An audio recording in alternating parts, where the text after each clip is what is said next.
안녕하십니까. 성기영의 경제쇼 아나운서 성기영입니다. 우리나라가 지난해 말에 초고령 사회에 진입한 이후 고령자의 계속 고용 문제가 다시 뜨거운 감자로 떠오르고 있습니다. 지난해 기준 55세에서 64세까지의 고령자 경제활동 참가율이 역대 최고인 71.6%를 기록했죠. 하지만 실제 60세면 퇴직해야 하는 법정 정년 연령은 10년째 제자리인데요. 노인 빈곤을 줄이기 위해서는 국민연금 수급 개시 연령과 정년이 일치해야 한다는 주장이 나오고 있지만 기업들 부담과 또 국민연금 개혁 그리고 청년들의 일자리 문제까지 고려해야 할 것이 한두 가지가 아닙니다. 초고령 사회의 은퇴자의 계속 고용 문제 어떤 해법이 있을지 함께 고민해 보겠습니다. 중국산 챗 GPT로 불리는 딥시크의 등장으로 세계 AI 시장 판도가 달라지고 있습니다. 미국이 중국의 AI 굴기를 막기 위해 견제 행보에 나선 가운데 글로벌 AI 시장이 양강 체제로 재편될 가능성이 커지고 있는데요. 과연 중국 딥시크의 등장을 어떻게 봐야 할지, 딥시크의 등장이 국내 반도체, AI 산업에 기회가 될지 아니면 위기를 초래할지 잠시 후 자세히 짚어보겠습니다. 이 시간 유튜브로도 함께하겠습니다.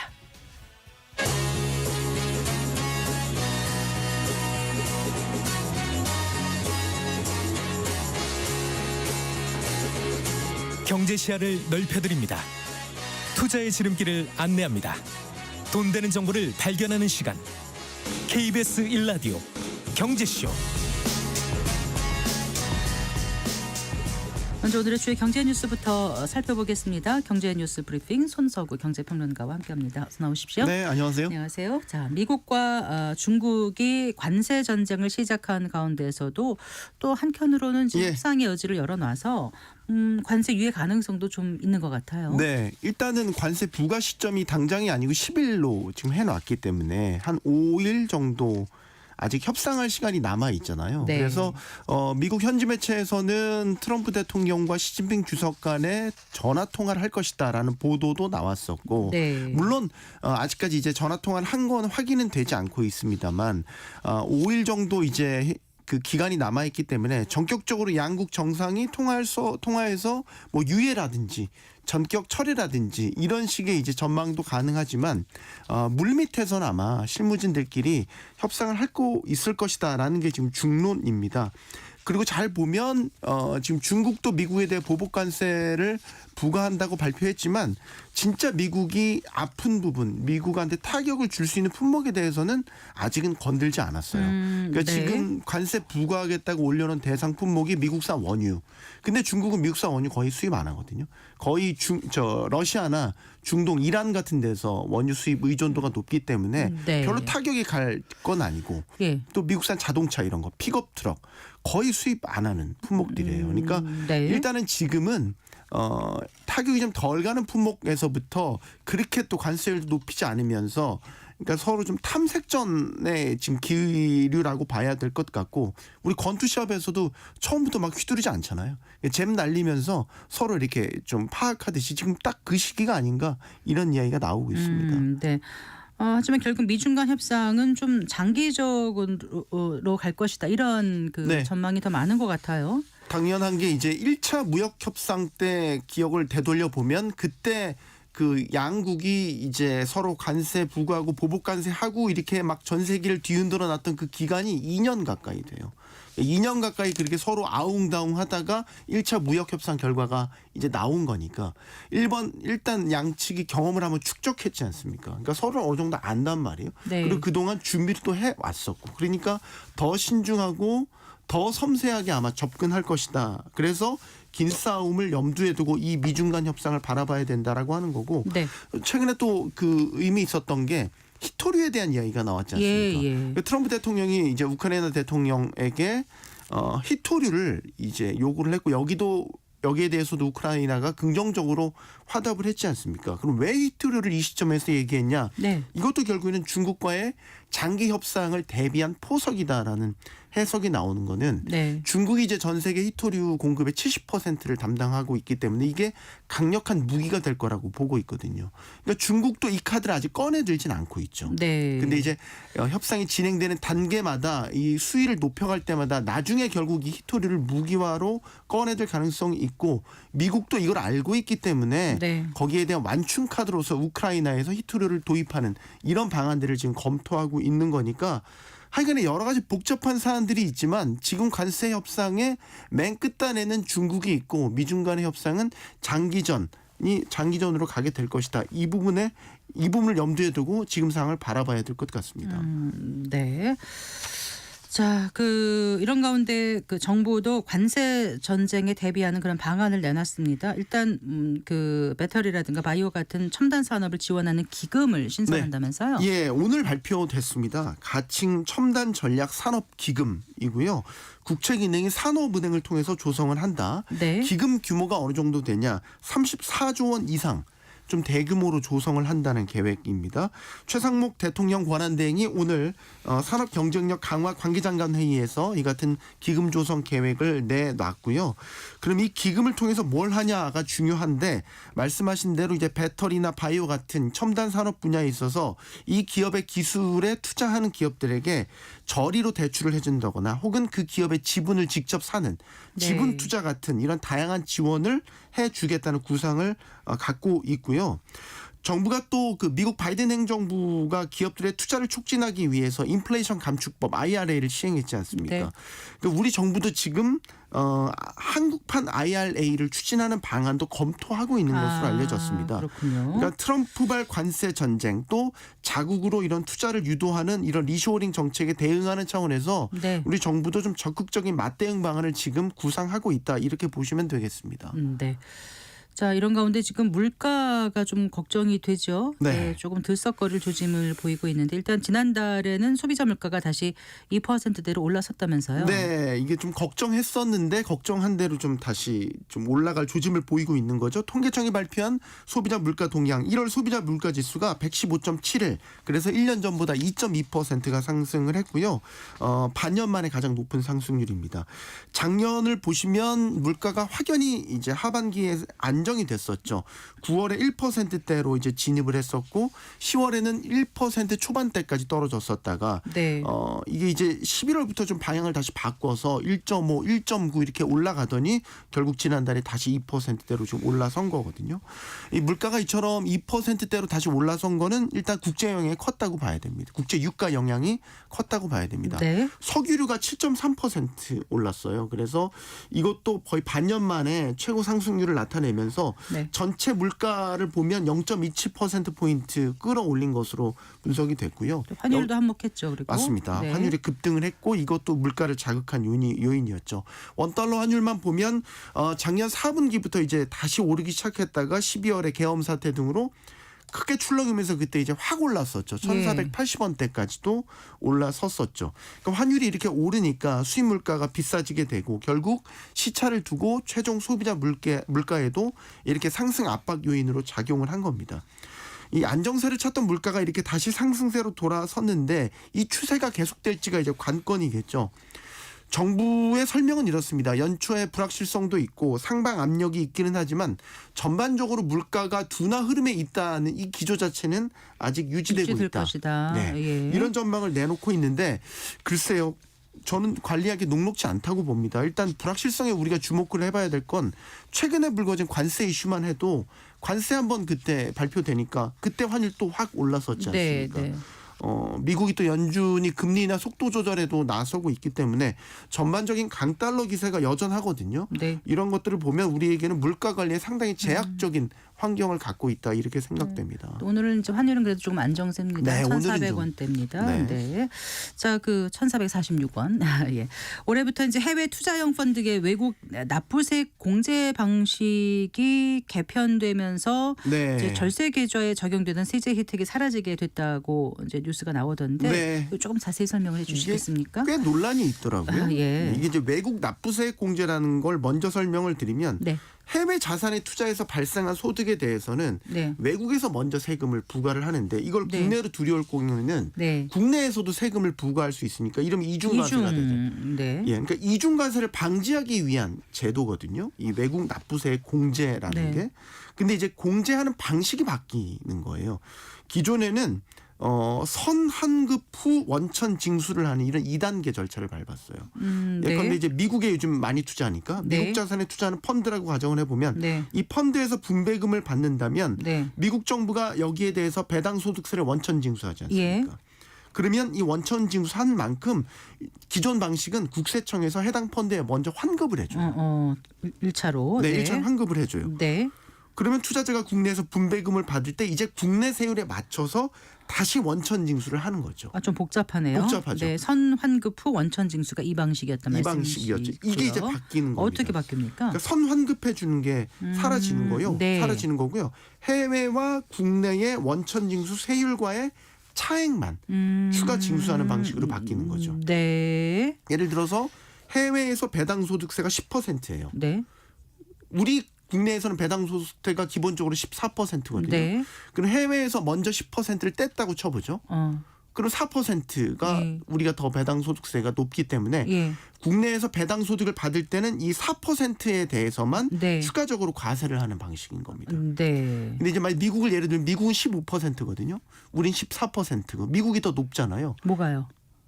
소득세율이. 네네. 갑자기. 네. 배당 소득세율이 더 높지 않습니까? 네. 그럼 원천 징수를 미국에서 하면 국내로 들어왔을 때는 국내에서는 더 이상 할 필요가 없는 거죠. 네. 이런 방식으로 바뀌는 겁니다.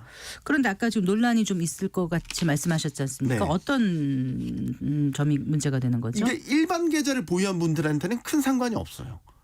어디에서 떼든 어쨌든 원천 징수를 한다는 것 자체는 똑같죠. 네. 근데 이제 절세 계좌에 이게 논란이 그 ISA 같은 거요? 네, 맞습니다. 네. 예, 개인종합자산관리계좌 ISA나 또 연금으로 나중에 받기를 원하셔서 네. 연금 저축펀드 같은 걸 가입하신 분들한테는 이게 문제가 되는 게 네. 이런 절세 계좌의 대표적인 혜택이 배당금에 대해서 세율이 낮죠. 네, 낮죠. 네. 저율 과세를 적용해 주지 않습니까? 그리고 과세도 이연해 주잖아요. 맞아요. 예. 그러니까 만약에 해외 자산에 투자한 펀드에서 해외에서 이미 원천 징수를 해서 들어와 버리면 네. 이런 ISA 계좌는 나는 여기서 낮은 소득세율 좀 해보려고 적용받으려고 했는데 무슨 의미가 있냐? 이게 무슨 의미가 있냐라는 거죠. 그 혜택이 네. 사라져 버리게 되는 거고 이게 또 연금 저축 계좌 운영하시는 분들한테는 또 문제가 되는 게 나중에 실제 연금 받을 때 네. 낮은 세율로 배당 소득세만 떼면 됐는데 이게 원천 징수 한 걸 받은 걸 나중에 연금 받을 때 또 배당 소득세 뗀다고 이중과세네? 이게 이 문제가 발생해 버리는 거죠. 그래요? 근데 이거를 이제 하겠다고 3년간 유예 기간을 주고 올해부터 시행을 하는데 네. 아까 이중과세 같은 경우는 기재부도 몰랐던 거예요. 그 생각을 못했군요. 네. 거기까지. 이게 지금 논란이 되니까 부랴부랴 방지책을 내놓은 게 그러면 나중에 배당 소득세를 환급해 주는 방안을 지금 추가적으로 검토를 하고 잠깐만 들어도 머리가 너무 복잡한데. 하고 있다는 거죠. 네. 그러니까 이게 절세 계좌로 이제 여지껏 홍보가 돼서 많이들 했는데. 많이 ETF라든지 해외 펀드 많이 하셨거든요. 예. 그다음 근데 IS 그 연금 저축펀드 투자하는 분들도 많으시고. 그러니까 연금 저축 하시는 분들은 네. 나중에 과세를 하니까 네. 과세를 하지 않은 분배금을 먼저 받으시잖아요. 네. 이거를 가지고 그대로 또 원금에 다시 합치세요. 나중에 연금으로 받을 거니까. 네. 그러니까 연금에 합치게 되면 이게 복리로 이제 네. 그 수익률이 올라가게 되지 않습니까? 이게 연금 계좌의 되게 큰 혜택이었는데 였는데. 원천 징수 한 거를 이제 받게 되니까 그런 혜택도 사라지는 거죠. 네. 조금 더 좀 조밀하게 다 점검을 해보고 안을 내놔야 되지 않을까요? 지금 근데 무조건 일단 3년 동안 유예하고 오늘 시행하겠다고 내놓은 거예요? 네, 올해부터 이제 시행되는 건데 네. 이제 이런 문제들이 발생하는 거니까 네. 이제 불만인 분들이 홍보 제대로 안 됐다라고 불만인 분들도 있고 이중과세 문제 같은 거 왜 예측 못했냐 여기에 대한 뒷북 방지 이게 말이 되냐 이런 식의 이제 논란들이 나오고 어쨌거나 있는 좀 거예요. 보완책은 있어야 되겠다는 생각이 드네요. 보완 안 할 수 없죠. 이중과세 논란 이거는 이중과세 안 그러니까요. 되죠. 네. 네. 알겠습니다. 말씀 잘 들었습니다. 고맙습니다. 감사합니다. 경제뉴스 브리핑 손서구 경제평론가와 함께했습니다.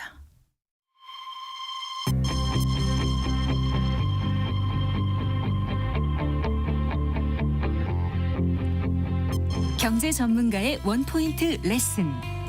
꼭 알아야 할 정보와 이슈를 알기 쉽게 풀어드립니다. 대한민국 경제 고수와 함께 투자의 맥을 짚는 KBS 1라디오 경제쇼. 진행의 성기영 아나운서입니다.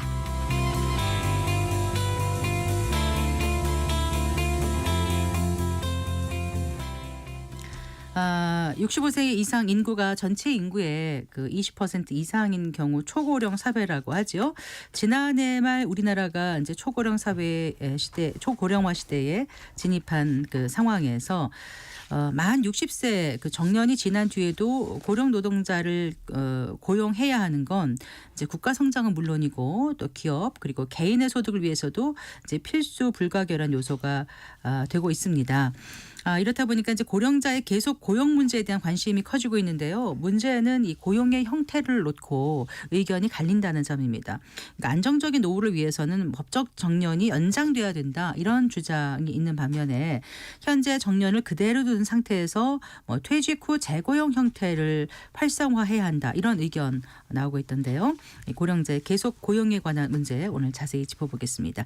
윤동열 건국대학교 경영학과 교수 스튜디오에 모셨습니다. 반갑습니다. 네, 반갑습니다. 안녕하세요.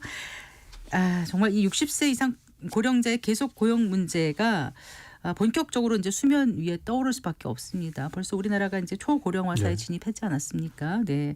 그래서 어떻게 보면은 너무 늦었다. 그렇죠. 이 예. 자체가 이런 얘기도 많습니다. 이 사안의 중요성, 긴급성에 대해서 교수님께서 좀 설명을 해주세요. 예, 뭐 아시다시피 2024년 기준으로 했을 때도 실제 55세부터 64세에 대한 고령자에 대한 경제 활동 참가율이 71.6%예요. 그러니까요. 역대 최고치 갱신했습니다. 사실 그리고 이들의 또 근로 희망 연령도 73.3세.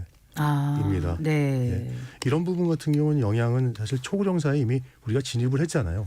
그러다 보니까 생산 가능 인구도 감소하게 되고 또 최근에 또 이 정년 연장하고 맞물리는 이슈 같은 경우는 네. 국민연금 수급 연령에 대한 부분하고 네. 또 법정 정년의 불일치로 인한 소득 공백에 대한 이슈까지도 발생하고 있었죠. 네. 그리고 여기다가 또 이제 뭐 노사 간의 이제 정년 연장 방식에 대한 이견도 많다 보니까 당연히 60세 이상의 고령자 계속 고용 논의를 좀 본격화하고 촉진시키는 계기가 됐다고 보고 있습니다. 네. 예, 이건 뭐 사실상 그 인구 통계에 대한 부분만이 아니라 생산 가능 인구 감소는 물론이고 예. 국민 연금 재정 문제까지도 고민해야 되고 사회적 부양에 대한 부담이라든지 뭐 여러 가지 심각한 경제적 사회적 문제를 야기할 부분을 좀 대비하기 위한 부분인데 네. 이제 좀 많이 늦은 감이 있지 않나 생각도 들고 있습니다. 네. 예. 지금 보면은 이제 우리가 지금 이제 65세 이상 인구 비율이 20%가 됐다는 20% 거잖아요. 됐죠. 예. 그런데 2070년이 되면은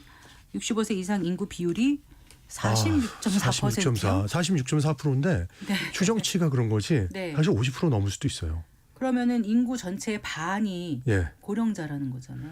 이제 뭐 정의를 다시 내릴 수도 65세 있겠죠. 이상 인구. 65세 이상. 네, 왜냐하면 네. OECD도 갑자기 65세를 청년으로 하겠다는 얘기를 했으니까요. 네, 예. 그래요. 유엔에서도 지금 고령에 대한 맞아요. 노인에 대한 개념 정의를 다시 하겠다 그렇게 하고 하고 있죠. 있고 그렇습니다. 그런데 아까 73.3세까지 예. 근로를 희망한다고 그렇죠. 말씀하셨잖아요. 실제로 이제 고령자 10명 중 7명이 최근 통계 보면 일하고 있는 거고요. 맞습니다. 예. 그런데 이제 지금도 경제 활동 참가율이 이렇게 높지 않습니까? 높죠. 사실 예. 너무 놀라요. 굉장히 높은 거예요. 예. 예. 60 근데 이제 고령자 경제 활동이라는 거는 우리가 고령 노인이라고 하는 게 아니고 50 뭐 50 우리는 뭐 중장년층이라고 부르는데 54, 사실상 55세부터 55세부터 이후에를 고령자 맞습니다. 그 예. 경제 활동하는 예. 인구로 보더라고요. 예, 예. 그런데 지금 이렇게 많단 말이에요. 그런데 왜 정부는 예. 계속 고용 이미 많이 하고 있는데 예. 계속 고용에 대해서 관심을 가져야 하고 제도까지 바꿔야 되는 건지 그게 왜 필요한 건지 좀 짚어주신다면요. 사실은 이제 고령자 경제 활동 참가율에 대한 부분인데 네, 이 수치는 굉장히 높아요. 네, 근데 이 수치 같은 것 자체가 고령화 사회에 대한 심각성을 보여주고 있는 것이죠. 그럼에도 불구하고 소득이 굉장히 불안정하고 일자리의 질이 더 낮아지고 있다는 게 문제라는 겁니다. 그러다 보니까 정부는 이제 적극적인 개입을 해야 되고 또 책임 있는 활동을 하겠다는 이제 부분을 좀 시사하고 있다고 볼 수 있을 것이고요. 네, 또 어떻게 보면 이제 단순하게 이제 더 많은 고령자가 일하는 게 중요한 게 아니고 이 일하는 사람들의 노후를 좀 더 보장하고 또 지속 가능한 사회를 만들기 위해서 종합적인 노력이 필요한 시점이라고 볼 수가 있을 것 같아요. 네, 제일 중요한 거는 이제 아마 소득 공백 문제라고 볼 수 있을 것 같아요. 예, 지금 실제 법적 정년이 60세잖아요. 근데 이게 63세 뭐 이제 국민연금 수급 개시 연령이 63세인데 네. 2033년 65세까지 늘려놨단 말이에요. 네, 맞아요. 그럼 이제 고령자가 퇴직하고 나서 60세 지금까지만 해도 벌써 그렇죠. 3년이나 차이 나고 맞아요. 33년 이후에는 5년 동안의 5년이에요. 소득 공백이 있다는 말씀이신 거죠. 아까 앵커님께서 말씀하셨다시피 진짜 문제가 뭐냐면은 이 높은 경제 활동 참가율이 네. 생계 유지를 위한 불가피한 선택일 가능성이 제일 높다는 거죠. 그러니까 말씀하신 게 아까 높은 고령자 경제활동 네. 참가율이 고령화 사회의 심각성을 보여준다는 표현이 그 뜻이었군요. 그렇죠. 그러니까. 왜냐하면 우리가 조사했을 때 60세 이상 고령자 중에서 왜 일을 하냐고 물어봤어요. 네. 그랬더니 50.4%가 네. 경제적인 이유로 일을 하고 있다고 얘기했다는 네. 것이죠. 그러니까 경제적 이유가 아니면은 이 일을 안 할 수도 있는 분들이 많은데 분들이 많다는 거죠. 어쨌든 사실은요. 일자리 네, 뛰어든 네. 거는 어쨌든 생계를 위해서 하는 거고 내가 네. 아니면 날 돌볼 사람이 없다 아니면 국가에서 나온 돈이 없다 이렇게 예를 느끼는 분들이 들어서 많죠. 제가 11월 달에 지난 11월 달에 OECD를 다녀왔었어요. 아, 그러세요? 네, 네. 파리를 갔다 왔는데 네. 파리에도 이제 이와 같은 여러 가지 이슈들이 많이 발생하고 있겠죠. 프랑스 같은 경우도. 근데 사실 노인들은 일하고 싶어 하지 않거든요. 고령자들은요. 예. 놀 수 있으면 좀 예, 즐기고 예, 싶죠. 예. 그리고 간단한 일 좀 마음을 예, 들 때 하고 싶고 좀 예. 그럴 것 같기도 해요. 예. 네. 그렇지만 우리는 이 소득 공백을 메꿀 수 있는 그런 조치를 국민연금이 충분히 못하고 있기 때문에 이런 부분도 있다고 볼 수 네. 있어요. 근데 소득 공백을 메꾸기 위해서 일을 하더라도 일자리의 질도 중요하지 않겠습니까? 아, 그럼 굉장히 중요하죠. 예. 우리나라는 OECD 국가 중에서 가장 노인 빈곤율이 높은 국가입니다. 이걸 해결해야 되거든요. 사실 네. 이러기 위해서는 좀 그 노인 고용에 대한 이제 뭐 고령층에 대한 근로 조건을 개선을 유도하는 그런 방식이라든지 네. 정부 지원책들도 좀 체계적으로 지원이 돼야 될 수밖에 없지 않을까 네. 생각이 듭니다. 예. 그래서 교수님 말씀하신 것처럼 일자리의 질 개선이라든가 이런 상황을 이제 방치할 수는 없고 예, 예. 또 고령자 계속 고용은 필요하다. 그렇죠. 이 점에 대해서는 사회적으로 어느 정도 이제 공감대 이런 공감되죠. 거는 이제 있는 것 같아요. 예. 이게 나의 문제가 아니라 부모님의 문제 또 나의 그렇죠. 미래의 문제가 될 수 있고 예, 예. 자녀들의 미래 문제 아닙니까? 예, 예.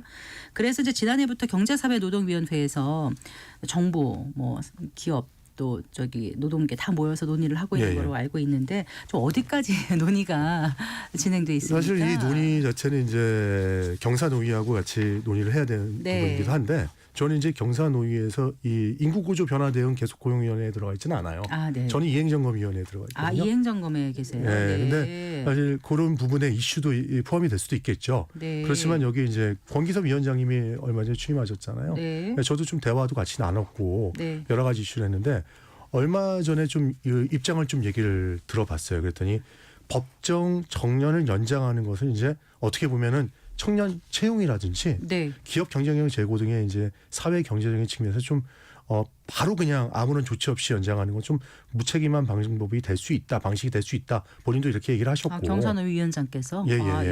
예. 그리고 정년 연장 등 계속 고용이 정치적 이슈로 확장될 경우에는 또 다시 정년 60세를 우리가 했을 때처럼 네. 또 시행착오를 반복할 수 있을 거라고 보고 있어요. 아. 그렇기 때문에 실제 이제 이런 노사 합의가 지속적으로 이루어지고 이런 부분에 대한 논의가 좀 확대되고 최소한의 공익위원회 권고안이라도 4월까지는 나올 수 있도록 최선을 다하겠다는 얘기를 언론에서도 했고 저하고 개인적으로 사담할 때도 얘기한 적이 있었습니다. 네.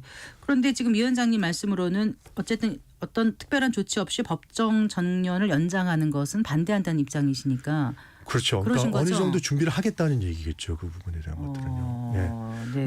근데 이제 이게 문제죠 또. 왜냐하면 노사 간의 합의점을 찾아야 되고 협의가 이루어져야 되는데 네. 그 부분이 지금 난항을 겪고 있다는 겁니다. 예. 네. 지금 노사간이라고 말씀하셨는데 결국 예. 기업 측과 이제 그 노동계 측의 그렇죠. 입장이 다르다는 거잖아요. 예, 예. 당연히 이제 노동계 쪽에서는 정년 연장해 달라. 아, 그렇죠. 당연해. 예, 저 예, 같아서 정년 연장되면 좋을 것 그렇죠. 같거든요. 그렇죠. 예. 근데 또 경영계는 여러 가지 이유로 그거는 좀 어렵다. 할 수 있는 방안은 정년 후 재고용이다. 이렇게 그렇죠. 얘기하고 있는 건가요? 예, 맞습니다. 예. 아까 말씀 주신 것처럼 노동계 같은 경우는 이제 국민연금 수급 개시 연령에 맞춰서 네. 65세로 상향 조정하자. 네. 근데 이걸 좀 그렇다고 해서 바로는 아니지만 단계적으로 하자는 거예요. 근데 네. 단계적으로 하는 방식이 조금 다른 건 있어요. 왜냐하면은 일단은 이제 정년 이후에 발생한 소득 공백을 해소하고 또 고령자에 대해서도 이제 소득 안정성을 위해서는 이 조치가 반드시 필요하다. 네. 여기엔 동의를 합니다. 근데 대기업이나 대기업이나 공공기관을 우선적으로 하고 네. 중소기업을 단계적으로 나중에 하자는 의견이 있었어요. 네. 그러니까 이 부분은 이제 정년연장을 통해서 기존 직장에서 안정적으로 일할 수 있는 권리를 보장받아야 하는데 네. 이게 저는 이제 이 생각은 조금 다른 게 중소기업이 먼저 좀 이런 부분들이 보완이 돼야 된다고 생각을 하고 있거든요. 그래서 이런 의견이 있었고 네. 경영계 같은 경우는 또 반대 의견이죠. 법적 정년연장은 반대를 해요, 사실은요. 근데 그 정년연장은 동의를 하지만 네. 실제 일률적인 법적 뭐 정년연장은 반대하고 있죠. 네. 이 뭐 근본적인 원인은 네. 기업의 재정적인 부담이라고 볼 수가 네. 있을 것이고요. 그래서 좀 유연하게 접근했으면 좋겠다 이런 그렇죠, 생각인 그렇죠. 거죠. 네, 네. 네. 그리고 뭐 청년 고용 감소 문제라든지 뭐 연금급에 대한 임금 체계 문제점도 좀 네. 개선해야 된다. 네. 이런 얘기들을 나오는 그런 거 없이 거죠. 무작정 정년 연장해서는 기업의 부담이 크니까 맞습니다. 네. 어렵다 이런 입장일 예. 것 같습니다. 근데 아까 이제 국민연금 말씀하셨는데 예, 그 법정 퇴직 연령은 지금도 60세이고 그쵸. 그런데 국민연금은 이제 63세 이제 좀 몇 년 지나면 65세부터 65세가 수령할 되죠. 수 있어서 소득 공백이 생기는 소득 크레바스가 정말 심각하다는 지적이 나오고 있거든요. 사실 네. 소득 공백하면 그냥 그 정도로 이렇게 받아들였는데 크레바스 하면 이게 등산할 때 이렇게 갑자기 탁 끊겨서 밑으로 맞습니다. 쑥 빠지는 예. 그런 거 아니에요? 그걸 예. 생각하면 아찔하다는 생각이 들어요. 그렇죠. 예. 네. 그래서 그런 지적이 나오고 있기 때문에 계속 고용 문제를 얘기를 할 때는 이 국민연금 이 문제가 해결되지 않고서는 이게 논의가 진척이 될 수 있을까 이 생각이 들거든요. 진척이 될 수 없죠. 사실 종합적인 부분이고 통합적으로 판단을 해야 돼요. 네, 왜냐하면 국민연금 수급 개시 연령을 늦추는 것과 함께 네, 수급액을 좀 현실화하는 제도 개혁도 병행이 돼야 돼요. 수급액. 예. 네, 왜냐하면 지금 수급액 갖고는 생활하기가 어렵습니다. 네, 그러니까 일본이라든지 이제 유럽 국가 같은 경우는 지금 네. 원래 생산 가능 연령대 네. 벌었던 금액이 한 70%까지는 저희가 국민연금이라든지 사적연금까지 해서 그런 보장받고 있는데 소득 대체율이요. 그렇죠. 네. 소득 대체율이죠. 근데 이 부분도 있고 또 다른 부분은 저소득층 고령자에 대한 지원에 대한 부분들도 좀 필요하다는 것이죠. 그렇게 되면 이제 이런 이 연금 수급액만으로도 생활이 가능하도록 해야 되는데 이게 과연 지금 현재로서 가능할까? 근데 이게 단순히 선진국이라든가 연금제도 예. 오랫동안 시행한 나라하고 똑같이 소득 대체를 비교하기가 무리인 게 오랫동안 연금을 적립해온 나라와 그래요. 그 말씀이에요. 우리가 88년부터인가요? 예, 맞습니다. 국민연금 시작된 게 그때부터 불입해서 이제 좀 몇십 년 부은 분들이 나오기 시작하는 거랑은 소득 대체율이 다를 수밖에 없거든요. 그렇죠. 그래서 이제부터 좀 많이 내라 하면 내기 싫다는 사람들이 많아서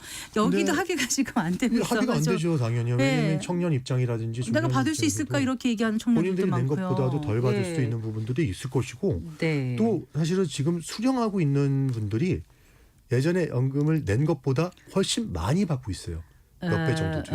예. 그러니까 저는 이제 연금 개혁을 할 때 이런 얘기를 하면 이제 저도 어떤 파장을 일으킬지 모르겠지만 지금 수급받고 있는 연금도 네. 줄여야 된다고 저는 생각하고 있는 그러니까요. 사람입니다. 선배님들 나가신 분들 보면은요. 예. 굉장히 많이 받는다는 생각이 그렇죠. 들거든요. 불이익에 비해서. 예, 예, 근데 예. 앞으로 지금 세대나 후 세대는 그렇게 못 받을 게 못 받죠, 당연히. 네, 그러니까. 지금 청년 세대는 아마 50% 이하로 받게 될 것이고요. 아, 예. 예, 뭐 국민연금이나 뭐 다른 뭐 공무원 연금도 그렇게 되겠죠. 예. 그런데다가 지금 법적 정년 60세라고 했는데 이 정년까지 일하는 비율이 통계청 자료 2024년 걸 보면은 10%가 안 되더라고요. 10%도 이게 통계청 자료죠. 예. 근데 이제 왜냐면 저도 37살까지는 기업에서 일을 했습니다. 아, 그러셨군요, 교수님. 네. 기업에서 일을 하다가 요즘 가장 가고 싶어하는 기업에서 일했었는데 어허. 제가 37에 그만두고 나와서 네. 뭐 이제 공부를 하고 학교로 온 게 40 넘어서 왔습니다. 네. 근데 지금 최근 들어서는 제 동료들이 지금 나오고 있습니다. 교수님 좋은 선택인 게 정년 보장이 되시는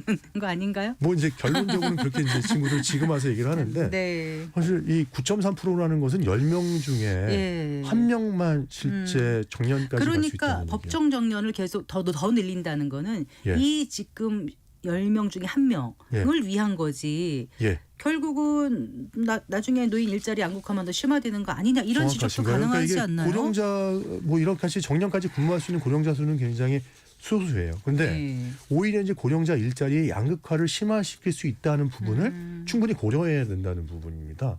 이 부분 해결하지 않으면 안 돼요, 사실. 네. 그러다 보니까 이제 우리가 중소기업 얘기를 빼먹고 갈 수가 없거든요. 사실 중소기업 같은 경우는 정년 연장 제도를 제대로 운영하지 않는 기업들이 되게 많이 있습니다. 그리고 네. 정년퇴직 이후에 재고용 과정에서도 좀 임금 삭감도 많고 도리어 네. 고용 불안정성이 굉장히 높죠. 이런 부분들이 해결되지 않으면 안 되는 거죠. 예. 어디서부터 손을 대야 되는 거지 좀 약간 좀 말씀드리면서 좀 막막하다는 느낌도 살짝 들었는데 예. 어쨌거나 기업별로 최근에 보면 정년 연장이든 뭐 퇴직 후 재고용이든 다양한 방법으로 해법을 찾아가려는 그렇죠. 그러니까 네. 시도는 하고 있는 것 같아요. 일부 기업들 보면 그런 움직임도 있지 않습니까? 예, 맞습니다. 예. 이미 지금 뭐 기업들은 이제 실제 제가 정년 60세 됐을 때도 네. 굉장히 많은 활동들을 했었고 기업들 자문들도 많이 했고 일본에 가서도 여러 가지 부분들을 봤는데 네. 실제 뭐 대표적인 기업으로 이제 동국제강이라는 기업 있잖아요. 그 2022년도에 이미 네. 60세 정년을 61세로 연장했어요. 그리고 네. 작년에 또 인단협하면서 2024년부터 62세로 정년을 연장했습니다. 네. 근데 정년 연장에서 끝난 게 아니라 네. 정년 이후에도 상호 협의를 통해서 촉탁직으로 재고용할 수 있고 네. 이들은 이제 숙련된 인력들을 좀 지속적으로 활용하려는 노력들을 한 적이 있었고요. 그러니까 지금 말씀하신 동국제약이라든가 현대차라든가 포스코, 네, 도성 뭐 여러 군데 있지 않습니까? 그렇죠, 이런 그렇죠. 데는데 숙련된 그 노동 어떤 집약적인 그 기술을 예, 예. 계속 쓸 수 있다기 때문에 그런 기술직이라든지 생산직에 좀 많이 그죠. 제한이 예, 되는 그런 게 부분들이 좀 있죠. 있어서 그러니까 아직까지. 사무직이라든지 예. 저나 이제 앵커님 같이 사무직이나 저처럼 경영학과 교수들은 네. 사실 갈 데가 별로 없죠. 맞습니다. 예, 네. 예. 아까 그 파리 프랑스 다녀오셨다고 예, 예, 예. 하셨잖아요. 다른 나라는 어떻게 하나요? 다 지금 점검할 수는 없고 파리 같은 경우는 파리 같은 어떻습니까? 경우는 사실은 이제 이미 프랑스요? 고령자 예. 근로자에 대한 문제, 고령건조제에 대한 문제를 해결하기 위해서 굉장히 오래전부터 노력을 하고 있었어요. 예. 그래서 62세 정년이 60세였는데 62세가 됐고 또 64세까지 늘어났죠. 네. 근데 여기에 연금 개혁이 당연히 같이 논의되고 있습니다. 네. 그리고 이것뿐만이 아니고 고령자들에 의해서 고령자들에 대한 추가 교육이라든지 네. 직업 훈련 기회도 제공하고 있어요. 정년 연장을 바라요 국민들이? 국민들 안 바라죠. 그렇더라고요. 네, 당연히 안 바라죠. 제가 그 항공기가 서울에서 출발하지 못해갖고 네. 이틀을 더 거기서 체류할 수밖에 없었거든요. 네. 그때 당시에 그런 부분도 있었고요. 또 제가 도쿄 아까 나고야하고 도쿄를 좀 다녀왔었거든요. 얼마 전에. 일본. 네. 일본도요. 일본도 예. 마찬가지로 우리가 경산오유에서 지금 생각하고 있는 게 예. 일본 모델하고 가장 가까울 수가 있을 것 같아요. 네. 왜냐하면 기업별 노사 교섭 체계라든지 네. 노동법이라든지 이런 것들 우리나라도 굉장히 유사하거든요. 네. 근데 여기는 1994년부터 정년 60세로 벌써 올렸고 네. 2000년에 65세까지 고용 확보 조치했고 2021년에 70세까지 고용 확보를 노력을 의무화하라고 했죠. 법 네. 제한은 안 했지만. 네. 그래서 이런 부분이 있는데 정년 연장과 정년 폐지, 재고용 세 가지 선택지를 주고 이 중에서 기업들이 자율적으로 선택할 수 있도록 했습니다. 네. 예. 그러니까 다른 나라를 그대로 따올 수는 없나는 이제 예, 예. 여러 그렇죠, 나라의 그렇죠. 모델들을 좀 예. 참고해서 우리에 맞게 예. 좀 잘 예. 방안을 도출해야 될 텐데 이제 좀 정리를 좀 해봐야 될 것 같아요. 너무 이게 주제가 그렇죠. 너무 광범위하거든요. 너무 크고 많은 광범위예요. 네, 그래도 교수님께서 늘 이제 연구를 해오셨으니까 예, 이제 예. 국민연금 개혁화도 이제 관련이 있는 거고 그렇죠. 또 정년 연장이 된다든가 예. 이렇게 되면은 상대적으로 청년층의 일자리가 줄어드는 그런 효과도 있을 수도 있고 그래서 그렇죠. 세대 간의 예. 갈등도 있을 수 네, 있고 예. 하거든요. 예. 그런 문제를 다 포함해서 어떤 방향으로 가면 좋다고 생각하시는지 좀 예. 방안을 이미 좀 많이 말씀해 정리를 해주셨는데요. 해주세요. 예. 그 계속 고용 문제는 이제 국민연금이라든지 노인복지, 네. 기업의 임금 체계라든지 청년 고용이라든지 다양한 측면하고 굉장히 복잡하게 연계가 돼 있습니다. 네. 그러다 보니까 이 고령화 사회에서 이런 시스템이 경제적으로 좀 지속 가능하지 않으면은 실제 고령자의 사회적 안정성도 좀 위협받을 수밖에 없다는 것이죠. 네. 그러니까 이런 부분에 대한 협의도 중요하지만 정책을 위반하잖아요. 네. 그럼 정책 위반자 같은 경우는 고령자의 경제적 지원에 대한 예산이나 자원도 좀 균형적으로 고려를 해야 되고요. 또 정책이 시행된 이후에도 네. 지속적으로 좀 모니터링이라는 평가가 있어서 이 부분에 예상치 못한 문제가 발생할 때 이거를 개선할 수 있는 노력도 필요하다는 것이죠. 네. 그래서 단순하게 고령자가 단순한 저임금 일자리로 그치지 않고 질 높은 일자리 창출에 좀 기여할 수 있도록 연계시켜야 될 것이고 네. 또 세대 간의 공존의 문제죠. 네. 그래서 고령자와 청년층 고용 문제가 서로 보완적으로 되면서 두 그룹이 함께 성장할 수 있도록 하는 어떻게 것도 보완적으로 가능하죠? 실제 이제 이 그룹 같은 경우는 고령층이 갖고 있는 기술이라든지 노하우라든지 이런 부분들을 친구들 멘토링할 수 있도록 하는 제도들도 네. 있을 것이고요. 네. 또 어떤 부분에 있어서는 고령자가 필요로 하는 업종이 있을 것이고 네. 또 청년이 또 더 필요로 하는 업종이 있을 거잖아요. 네. 그런 고령자 적합 직무라든지 직종들을 또 개발하고 네. 거기에 이제 취업을 또 유도한다든지 네. 그리고 청년들이 갖지 못했던 숙련들을 기술 체계를 또 훈련시킬 수 있는 그런 연계를 시킬 수 있다든지 네. 그런 부분을 함께 나눌 수 있는 것이죠. 그래요. 그리고 사실 어떻게 보면 앞으로 이제 생산 가능 인구가 줄어든다라고 생각하지만 예. 인구의 많은 수가 노령화되고 나이는 들지만 예. 이전보다는 더 건강한 노인들, 노령층도 그렇죠. 많지 않습니까? 그리고 네. 앞으로 AI라든가 의료가 네. 엄청 발달되면 지금 70세가 아니고 훨씬 더 아니죠. 일을 역동적으로 할 수 있을지도 몰라요. 그러니까 네. 기업 입장에서 보면은 그 사람들이 결국은 이제 소비를 해주는 대상이고 예, 또 예. 생산을 해줄 수 있는 그 사람이기도 하지 않습니까? 그럼요. 예, 예. 그러니까 무조건 이게 초고령 사회를 진입해서 노인이 늘어난다는 게 사회에 많은 부담만인 부정적인 게 생각은 아니라 아니에요. 좀 긍정적인 차원을 발견해서 거기에 좀 초점을 맞춰서 가는 것도 대안이 아닐까 싶은데. 당연하죠. 네. 2070년이 되면 아까 말씀하셨지만 절반이 65세 이상입니다. 네. 근데 제가 그때 살아있을지는 모르겠지만요. 저는 살아 있을 거예요. 저도 그렇게 건강해야 되는데 지금 상황은 건강하지 않아서 그럴 것 같은데요. 네. 일단 고령자 소비 시장 자체가 2023년 기준이 13%였어요. 네. 근데 2025년 기준은 15%로 성장하거든요. 네. 이게 2030년까지 되면 20%가 넘을 예정입니다. 네. 그러다 보면 노인의 소비가 건강, 여가, 여행, 문화 등 다양한 소비 트렌드를 또 창출할 수가 있거든요. 네. 그렇기 때문에 이 고령자를 아우를 수 있는 맞춤형 상품이나 서비스도 개발할 수 있겠고 네. 이에 대한 것들을 청년층도 같이 네. 함께 할 수 있다는 것이죠. 알겠습니다. 오늘 말씀은 여기까지 듣기로 하고요. 다음 기회에 다시 모시고 좀 더 심도 깊은 얘기 나눠봤으면 예. 합니다. 말씀 네, 잘 감사합니다. 들었습니다. 감사합니다. 예. 네, 윤동열 건국대학교 경영학과 교수와 얘기 나눠봤습니다.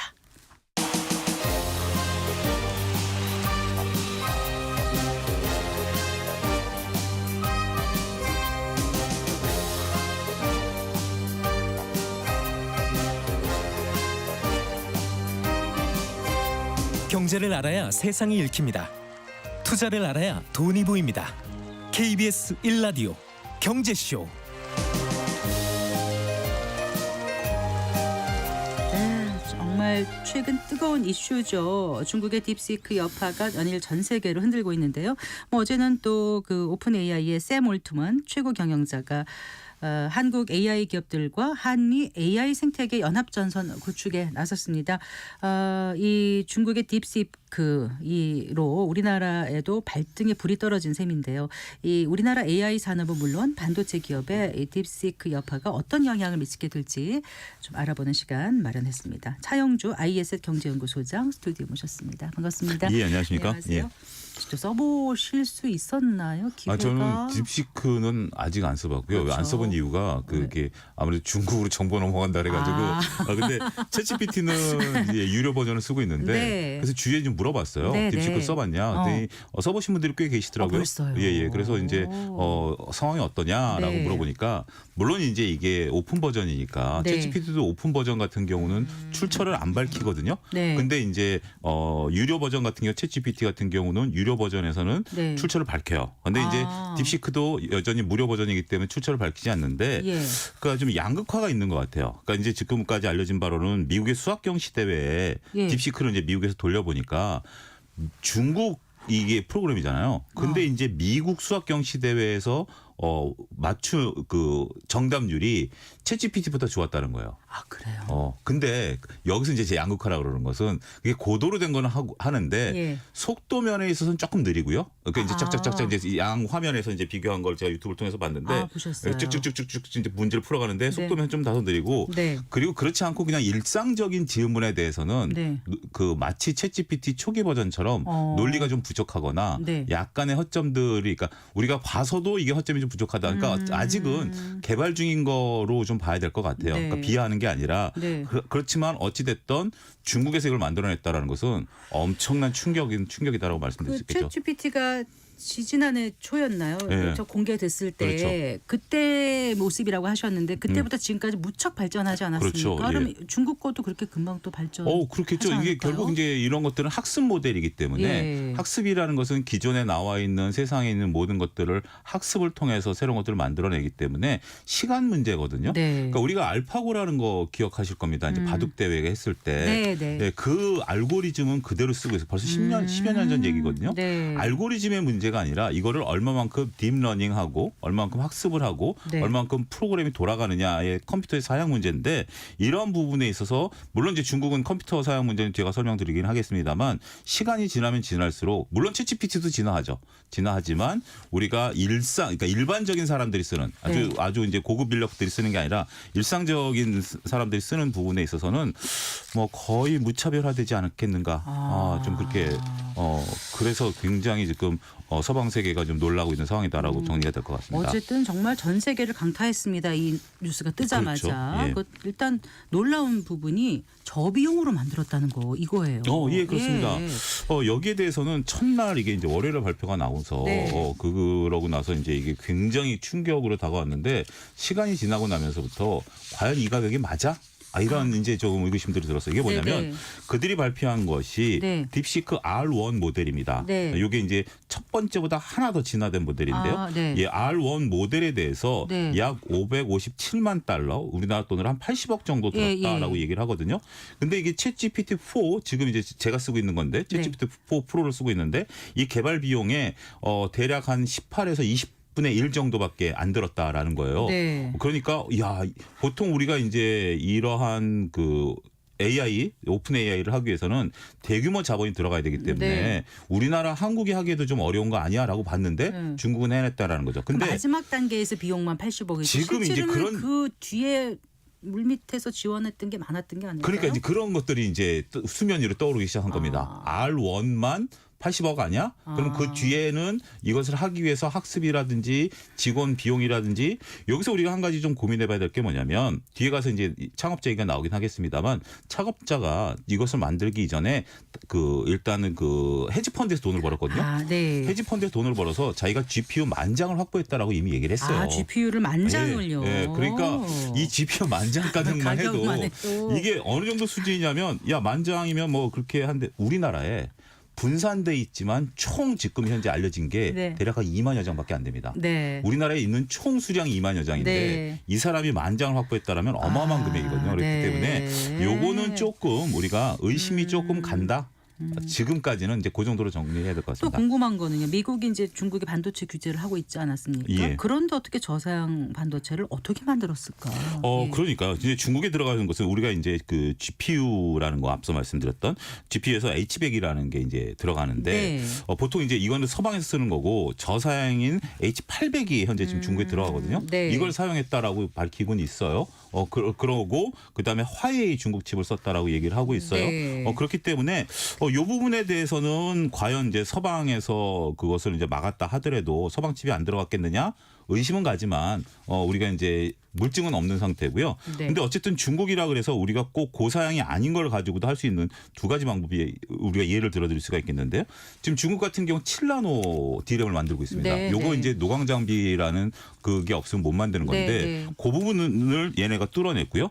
또 하나는 앞서 언급하셨던 것처럼 학습하는 데 있어서 챗GPT는 제로에서부터 학습을 시작했다라면 이것은 우리가 디스틸레이션이라는 단어를 쓰면서 챗GPT를 돌려보고 결과치가 나오면 역추론하는 거죠. 그러면 조금 사양이 떨어져도 가능해요. 그렇기 때문에 서방에서는 그런 방법을 쓰지 않았느냐. 조금 의심을 좀 하고 이제 이 조사에 들어가 있는 상태다. 이렇게 말씀드릴 수 있겠습니다. 일단 딥시크 나오면서 가장 큰 타격을 받은 게 엔비디아지 않습니까? 그렇죠. 네, 처음에 주가가 굉장히 많이 빠졌는데 지금 어느 정도 맞는지 모르겠네요. 여전히 지금 빠져 있는 상태에서 회복을 못 하고 있습니다. 저도 들어올 때 이제 어제 종가를 확인했는데 보셨어요? 오늘 더 이제 조금 밀렸던 상태고요. 첫날 6천억 달러가 엔비디아는 날라갔고 기술주들 시총이 1조 달러, 우리나라 돈 1,400조가 날라갔습니다. 어마어마한 수준이고요. 그런 상태인데 지금 이제 오늘 새벽에 끝난 뉴욕 증시 같은 경우는 팔란티어라는 이제 그 인공지능을 이용한 소프트웨어 기업 같은 경우 주가가 올랐거든요. 네. 그럼에도 불구하고 엔비디아는 조금 못 올랐어요. 그래서 주가가 조정을 좀 받고는 있습니다만, 네. 근데 이제 팔란티어가 결국 인공지능을 통해서 돈을 번다, 예. 그렇다라고 본다라면 엔비디아는 챗GPT랑은 상관없는 거죠. 그러니까 상관이 없다라는 것보다는 챗GPT 때문에 엔비디아가 떨어졌는데 다른 어떤 인공지능 회사들이 돈을 벌고 있는 거 아니겠습니까? 그렇다라면 지금 정도 수준이 단기 바닥일 가능성도 있다. 딥시크 때문에 엔비디아가 떨어졌는데. 엔비디아가 떨어졌는데 네. 왜냐하면 엔비디아는 챗GPT랑 연결돼 있고 네. 딥시크는 엔비디아 연결성이 좀 떨어진다라 그래서 이제 주가 떨어졌지만 네. 실질적으로 챗GPT 말고도 수많은 AI 회사들이 돈을 벌고 있기 때문에 네. 그들은 다 엔비디아 칩을 써야 되거든요. 아, 네, 네, 그러면 네. 되면 향후 주가 전망은 어둡지는 않다 이렇게 정리해야 될 것 같습니다. 그 GPU를 만장을 갖고 있다는 창업자 량원펑 몇 네. 살입니까? 85년생이에요. 아, 95년생이 아니고요? 85년생입니다. 95년생은 이제 네. 그 같이 이제 개발하는 그 류풀이라는 아, 그 러풀인가. 네. 여자 개발자고요. 아, 네. 예. 85년생. 85년생인데 네. 근데 이제 우리가 한 가지 그러니까 저도 몰랐던 사실인데 네. 중국에서 85년생이면 거의 그 이제 좀 은퇴할 정도의 개발자? 아, 개발자 세계에서. 개발자 세계에서. 깜짝 놀랐어요. 개발자 세계에서. 그러니까 우리는 40대 정도면 네. 한참 일할 개발자라고 하는데 네. 얘네들은 그렇군요. 굉장히 그 군대도 안 갔다 온 것도 있긴 하겠지만 굉장히 우리보다 굉장히 생태가 빠르다라고 하네요. 어찌 됐든 저장대 출신의 이제 공학도 출신인데 네. 해외 유학을 한 번도 안 갔어요. 그리고 아까 얘기한 95년생 러프리도 네. 해외 유학파가 아닙니다. 네. 그래 중국 자체 내에 순수 그 교육을 받은 사람이고 네. 어떻게 보면 지금 이제 한 50, 60대 중국의 대학 교수들이 1세대들이 미국에서 공부하고 온 공학도들인데 네. 이제 자체적으로 이걸 키워낸다라는 거죠. 굉장히 이제 중국의 공학도 대학 교육 수준이 높아졌다 근데 이렇게 봐야 될 우리가 것 같아요. 굉장히 뒤처졌다는 생각이 들지만 이렇게 또 자체적으로 탈 수 있다면 우리도 가능성이 없는 건 아니라는 생각도 들고요. 예, 좀 그렇긴 한데 좀 예. 안타까운 것은 예. 지금 이제 우리 그 대학 그 공대 수준을 이제 글로벌이 나타내게 보면 네. 우리나라가 너무 좀 의대 편향적인 부분들이 좀 있는 것도 네, 우수한 인재들이 공대를 많이 예, 가서 공대를 많이 가. 가서 중국은 좀 이제 먹여 살릴 거를 좀 미래 예. 먹거리를 만들어 줘야 되는데 조금 안타까운 네. 부분들이 조금 예. 있습니다.